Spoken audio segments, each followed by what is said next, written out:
Good morning. Welcome to week 7 of business ethics. Got another exciting topic and set of discussions on our hands again this week. And we're going to keep the pressure on. We're going to keep talking about some pretty substantial things. Hope you've enjoyed it so far, and I hope it's really gotten to spur your thinking and gotten you to think about things, hopefully even in a little bit of a different way than maybe what you have. It's part of what we're trying to do here is challenge your existing thought process a little bit, your existing frameworks, and get you to think about all of the things that you're seeing on the national scope, the regional, TV. I just want you to be able to think it through and hopefully look at things on a multidimensional scope and on a few different levels.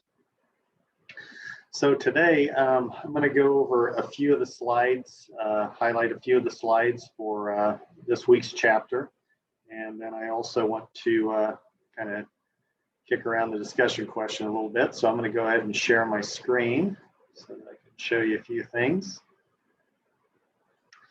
First of all, on week 7, on the this up a little bit. On the chapter 7 is the role of ethical culture and relationships. We'll be going through a few slides on that in just a minute. I also have a video that I really like for you to check out. It's a TED Talk on the ethical dilemma of self-driving cars, as we're somewhat destined for seeing more self-driving vehicles on the roads, whether that be cars or even trucks, semi-trucks that are rolling up and down the roads. We don't realize it sometimes, but they're already out there. It's quite possible in Kansas, maybe we haven't run into them yet, but if you've lived in cities like Pittsburgh, some of the larger cities, you've probably seen them. You may have even driven by them, maybe even come on in traffic head on to some of these, hopefully not head on, but past them going by. Also, if you've been out on the interstate highways, it's possible you might have even been in the vicinity of a self-driving semi-truck. They're doing more and more of these. This TED Talk does a really good job of looking at the ethics of that, because when we're not in the driver's seat making decisions, it means that a computer is making decisions. And so they are using protocol, designed protocol, and it's really intriguing to think about what all that means. Because like you and I, when we're in a vehicle, sometimes we could be in a situation where we have to make life and death decisions, decide what courses of actions to take that might put people's safety and lives in jeopardy. And so this really makes us look at, when we get into the self-driving vehicle realm, how that's going to work. Because just because we have self-driving vehicles doesn't mean that there couldn't be those types of situations. So I hope you'll watch that. It's about a 5-minute video, if I remember right, and it's really intriguing stuff. The discussion board topic for this week is intriguing, and I want you, again, to really think about this. We've highlighted through the course of this class in the textbook and different things, we've highlighted companies that are some of the best, and we've looked at some of the companies that maybe don't do it so well. And with Washington, D.C. and our political structures in a state of dysfunction, regulation is very politicized, and so depending on which party's in power, sometimes businesses, when the Republicans are more in power, regulation tends to diminish and go away. We're seeing that currently with the EPA and some of the different things like that. But what doesn't go away is our ability as individuals to influence companies' behavior. And I'm not even talking just with our votes, our traditional votes in terms of what political parties and what candidates we vote for. Yes, that's part of it. But what we don't think about, we don't realize sometimes, is a more direct and even bigger part of it is how we vote with our wallets, how we vote with our purchasing power. And so this discussion is, I want you to think about how you can vote with your wallet, how you can influence companies' behaviors by the use of your purchasing power.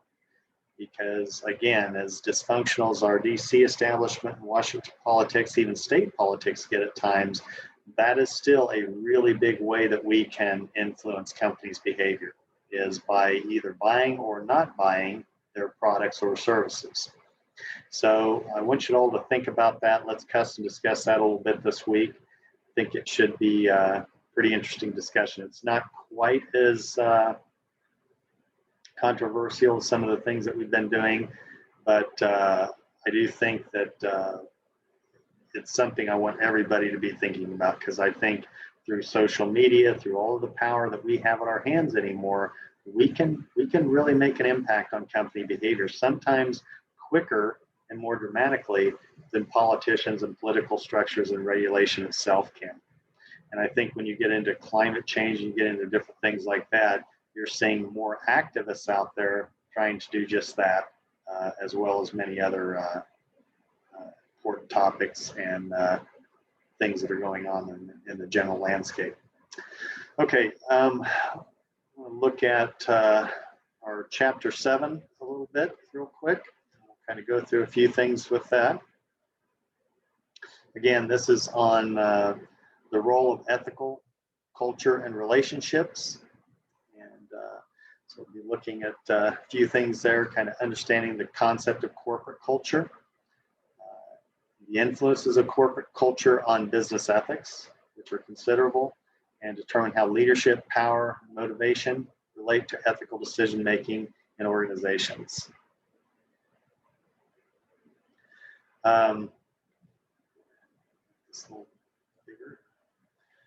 So some of the learning objectives, you can see there, I won't go through those in too much detail. Corporate culture, there's a lot of really good videos out there on organizations and corporate culture. If you look at organizations like Southwest Airlines is really well known for their kind of quirky corporate culture. Some of the technology companies, Google, for instance, are pretty known for their kind of laissez-faire corporate cultures. And then you get into companies like Amazon.com. They have more traditional corporate cultures, but they're very defined none the least. So anyway, I hope you'll take a little bit of time and look at some videos on different organizations and corporate culture to get a little better feel for that. And then there's some of the more formal things that have impacted corporate culture. Sarbanes-Oxley, for example, which required firms to adopt a set of values that forms a portion of a company's culture. That has been in effect for quite some time, and it did have a huge impact. It put legalities in place in terms of even forcing certain things in corporate culture: ethics, honesty, accountability, things like that. Couple of different types of cultures: apathetic, minimal concern for either people or performance; a caring culture, high concern for people but minimal concern for performance issues; an exacting culture, as little concern for people but high concern for performance; an integrative culture, a high concern for people and performance. Obviously, I think the best model is probably the integrative. It kind of helps balance the concern for people and performance, which about every company needs to try to strive for that balance to be a sustainable organization. And I think a lot of good companies are finding a better balance. They show United Parcel System is an example of an exacting culture. Employees are held to high standard to ensure maximum performance.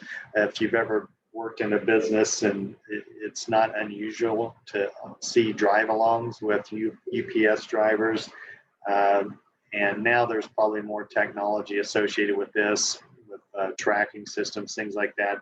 But back in my earlier days, it was nothing to see a person along with a driver actually timing them throughout the day to see how long every average stops were, things like that. Now I think they have better technology and tracking to where they probably don't have to go to that level anymore. Starbucks is listed as an example of an integrative culture, somebody who does a better job balancing concern for people and high levels of performance. Ethics is a component of corporate culture. Ethics firm's culture forms the basis of ethical decision making. So basically, your corporate culture lays the foundation, lays the track for your ethical environment. And so, if you've got, back to the other slide, a very exacting culture, a little concern for people, but high concern for performance, there's a pretty good chance that people are going to cut corners on the ethical front. And they're going to do the things that will impact performance more, but they're going to kind of shift ethics to the sideline, if you will. Compliance versus values-based cultures. Compliance uses laws and regulatory rules to create compliance codes and requirements. Values-based ethics cultures relies on a mission statement that defines the core values of the firm and how customers and employees should be treated. Again, that's kind of the extremes of the continuum, and there's a lot of levels that fall in between that. So again, trying to find the right balance. We have to comply with all the laws and regulations. That's a given, but we also have to be able to fit values and some of the general ethics in the mix as well. Differential association whistleblowing. Differential association, the idea that people learn ethical and unethical behavior while interacting with people who are part of their intimate personal groups. And this is something that I would highlight. I call it, garbage in, garbage out. If you're hiring the wrong types of people, if you're hiring people that, obviously aren't the types that give a lot of concern for ethics, you're probably not going to have a very ethical environment. So you got to make sure that you have the right people in your organization and that they meld and they fit and that they have synergistic fits where they hopefully make a bigger impact than the sum of their parts. Legal protection for whistleblowers. There's a lot of things from Sarbanes-Oxley and Dodd-Frank that have provided protections for whistleblowers.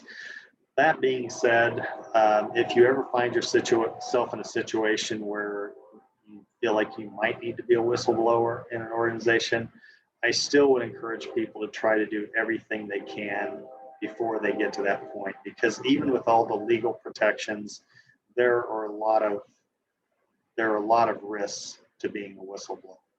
I'm not saying you should never do it. I'm not saying people shouldn't do it, but I do think that you should try to find every avenue possible before you feel like you have to go to that level. I don't think it's the first thing that you want to do.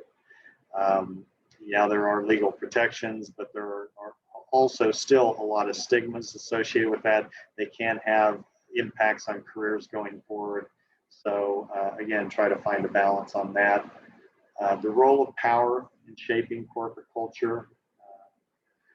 Power bases, different ones, different types of power that are out there,